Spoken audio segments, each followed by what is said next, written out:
नमस्कार. आज आपण डीप सी फिशिंगबद्दल बोलणार आहोत. डीप सी फिशिंग म्हणजे खोल समुद्रातली मासेमारी. आणि डीप सी फिशिंगसाठी गव्हर्नमेंट ऑफ इंडिया करोडो रुपयाचं कर्ज मासेमार सोसायट्यांना आणि मासेमारांना उपलब्ध करून देणार आहे.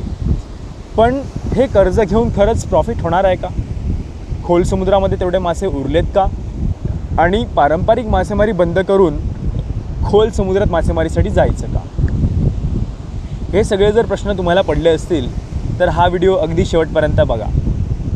तर आपण समजून घेऊयात की समुद्रामध्ये मासे किती आहेत. गव्हर्नमेंट ऑफ इंडियाचाच रिसोर्स असं म्हणतं आहे की आपल्या सागरी हद्दीमध्ये जवळपास 40 लाख टन एवढे मासे उपलब्ध आहेत. आणि ह्या 40 लाख टन माशांपैकी जवळपास 20 लाख टन मासे हे दरवर्षी आपण हार्वेस्ट करत असतो. त्याच्यामुळे जे आपलं कॅपॅसिटी आहे त्याच्याबरोबर अर्धी आपण कुठल्याही प्रकारची इन्व्हेजिव्ह फिशरी, म्हणजे आत्ता त्या काही इन्व्हेजिव्ह फिशरीच्या पद्धती जोडूनसुद्धा, तर कुठल्याही पद्धतीची इन्व्हेसिव्ह फिशरी आणि कुठल्याही पद्धतीचं अधिक अत्याधुनिकीकरण न करता पारंपरिक मासेमारच जवळपास 20 लाख टन एवढ्या प्रचंड प्रमाणामध्ये, म्हणजे आपल्या कॅपॅसिटीच्या अर्ध्या प्रमाणामध्ये आपण हार्वेस्ट करतो आहेत. आणि एवढ्या मोठ्या प्रमाणावरती जर आपण मासे ऑलरेडी हार्वेस्ट करतो आहेत तर अधिक या मोठ्या यांत्रिक बोटी येऊन त्याचा ताण पडणार नाही आहे का समुद्रावरती? तर हे समजून घ्या की खोल समुद्रामधल्या मासेमारींच्या बोटी ह्या कोणी सुरू केल्या. तर विशाखापट्टणममध्ये 148 deep sea fishing vessels registered होत्या, ज्या कॉर्पोरेट तत्वावरती सुरुवातीला सुरू केल्या गेल्या. पण दुर्दैवाने मासेच उपलब्ध नसल्यामुळे फक्त आणि फक्त त्या 148 बोटींपैकी जेमतेम 20 बोटी आत्तापर्यंत कार्यान्वित आहेत. आणि ह्या 20 बोटींनासुद्धा प्रचंड मोठ्या प्रमाणावरती कर्ज भरावं लागतं आहे. त्याच्यामुळे इथेच हे स्पष्ट दिसतं आहे की हे खोल समुद्रामधल्या मासेमारी काय प्रॉफिटेबल दिसत नाही आहे. आणि आता सायंटिफिकली जर बघायला गेलं तर गेली काही वर्ष समुद्र चक्रीवादळांनी वेढलेला आहे. आपण बघतो आहे की चक्रीवादळांची संख्या वाढत जाते आहे. आणि मासेमारीच्या कालावधीमध्ये सुद्धा म्हणजे 15 ऑगस्ट नंतर खूप चक्रीवादळं येतात. त्याच्यामुळे आपल्यालाच किनाऱ्यावरतीच जाता येत नाही आहे. तर तुम्ही खोल समुद्रामध्ये जाणार का? आणि खोल समुद्रामध्ये जर आपला मासेमार गेला तर तो तिथे अडकून जाणार आहे. त्यानंतर ही झाली समुद्राची परिस्थिती. आता माशांच्याबद्दल थोडंसं जाणून घेऊयात. तर खोल समुद्रातले कित्येक मासे आहेत जे राहत जरी खोल समुद्रामध्ये असले तरी ते ब्रीडिंगला किनाऱ्यावरती येतात. आणि हीच खरी गोम आहे की जर ब्रीडिंगला मासा किनाऱ्याला येतोय तर खोल समुद्रामध्ये जायचं कशाला? आणि उगाचच्या उगाच खोल समुद्रामध्ये जायचं आणि किनारा सोडायचा.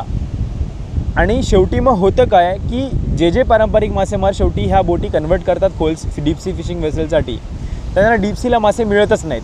आणि हे मासे जेव्हा ब्रीडिंगला किनाऱ्याला येतात तेव्हा हे पारंपरिक मासेमारांच्या हद्दीमध्येच त्यांना मासे मारावे लागतात. आणि प्रत्येक ही डीप सी वेसल आहे ही सिंगल वेसल 150 ते 2000 टनपर्यंत मासेमारी करण्यामध्ये सक्षम असते.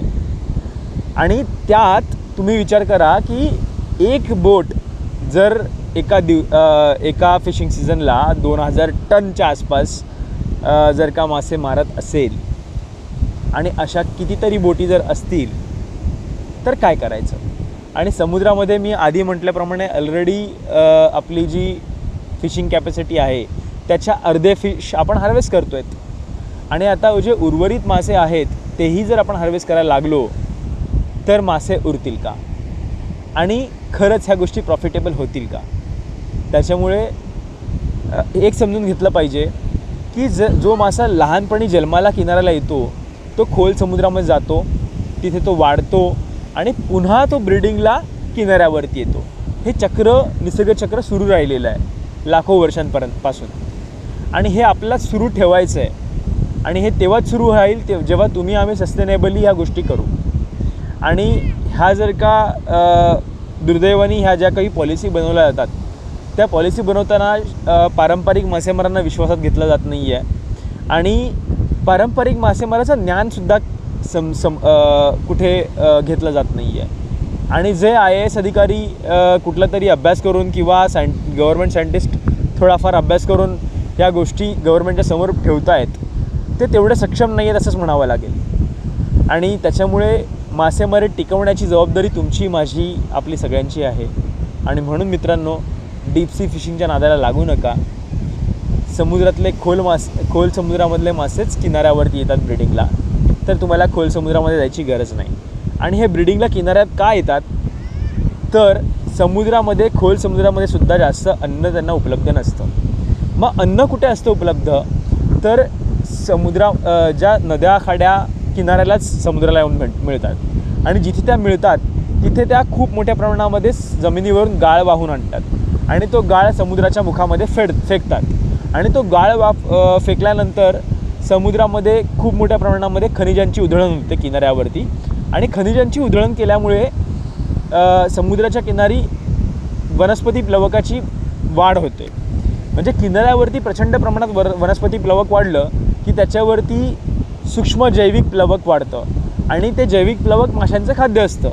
त्याच्यामुळे माशांचं खाद्य खूप जास्त उपलब्ध आहे. आणि म्हणून हे खोल समुद्रातले मासेसुद्धा अंडी घालायला किनाऱ्याला येतात. त्यांची अंडीसुद्धा ह्या किनाऱ्यालाच पोचली जातात.